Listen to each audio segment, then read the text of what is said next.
Zdravo svima i dobrodošli. Evo ovako, danas pričamo o nečemu što mnogima zadaje glavobolje u matematici, a to je crtanje grafika kvadratnih funkcija.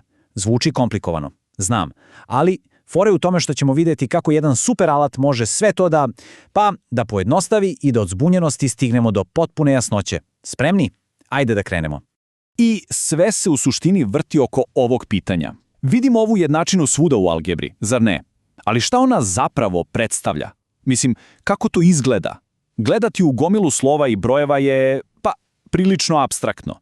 Međutim, njen grafički prikaz, ta čuvena parabola, ona priča jednu vrlo jasnu, čak elegantnu priču. Dobro, evo šta nas čeka u ovoj našoj maloj analizi. Prvo, da vidimo zašto je ovo uopšte izazov. Zatim, upoznajemo alat koji menja igru. Onda idemo korak po korak, od skaniranja do rješenja. Naučit ćemo i da čitamo taj grafik. I na kraju, najvažnije, kako da sve to iskoristimo da bismo stvarno razumeli, a ne samo rešili zadatak. Krećemo dakle sa prvim delom, kvadratni izazov. Nije džabe što ga mnogi vide kao nekog zlikovca iz algebre i iskreno imaju dobar razlog za to. Ta apstraktna priroda formula stvarno može da bude ozbiljna prepreka. Evo, pogledajmo konkretan primjer. Na prvi pogled, šta je ovo? Gomila brojeva, x na kvadrat, samo simboli. I sad, glavno pitanje je kako se zaboga ovaj niz pretvara u neku konkretnu sliku, u onu krivu liniju u koordinatnom sistemu.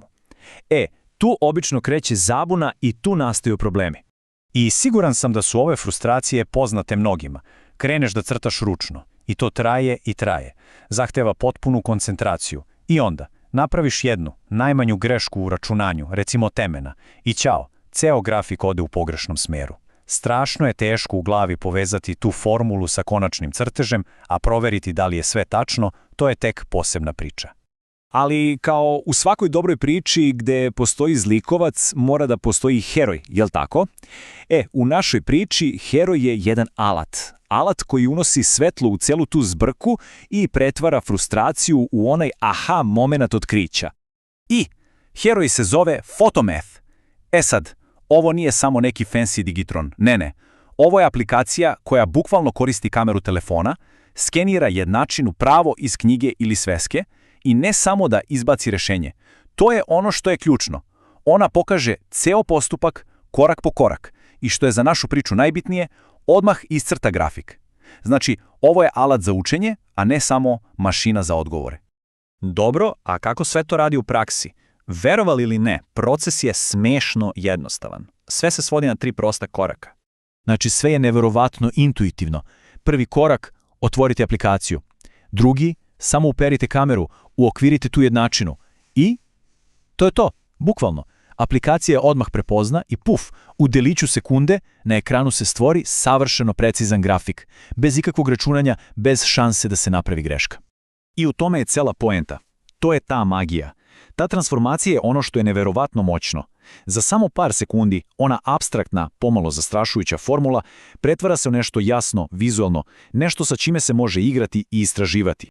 Sad, dobiti grafik je super, ali to je tek pola posla. Prava vrednost se otključava tek kad naučimo da ga čitamo, da razumemo šta nam svaki njegov deo zapravo poručuje. Svaka parabola ima, da kažemo, svoje ključne delove koji pričaju njenu priču. Imamo teme, to je onaj vrh ili najniža tačka. Zatim nule funkcije, to su mesta gde parabola bode x osu. Tu je i osa simetrije, zamislite kao ogledalo koje deli parabolu na 2 identična dela i naravno presek sa y osom. A najbolja stvar je što Photomath sve ovo lepo označi, tako da tačno vidimo šta je šta i šta to znači. A pogledajte samo ovo poređenje. Razlika je, ogromna. Ručno crtanje. 10-15 minuta, ako ne i više, uz stalni strah od greške. Photomath manje od 10 sekundi za savršeno tačan prikaz. I ono što je najvažnije, suvoparno, apstraktno računanje pretvara se u nešto interaktivno, u igru, u istraživanje. Dobro, idemo sad korak dalje, da povežemo sve ovo, jer krajnji cilj nikad nije samo dobiti tačan odgovor.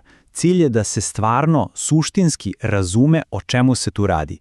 I ovaj citat to kaže bolje od svega. Nije poenta samo naći odgovor, već razumeti zašto je to odgovor. Tehnologija, kad se koristi pametno, postaje most do tog razumevanja. Ono nam dozvoljava da se igramo, da eksperimentišemo. Recimo, šta se desi sa grafikom ako onaj koeficijent a postane negativan? Bum, cela parabola se okrene naopačke. A šta ako menjamo c? Cela kriva samo klizi gore-dole. To je pravo, intuitivno razumevanje, a ne samo bubanje formula.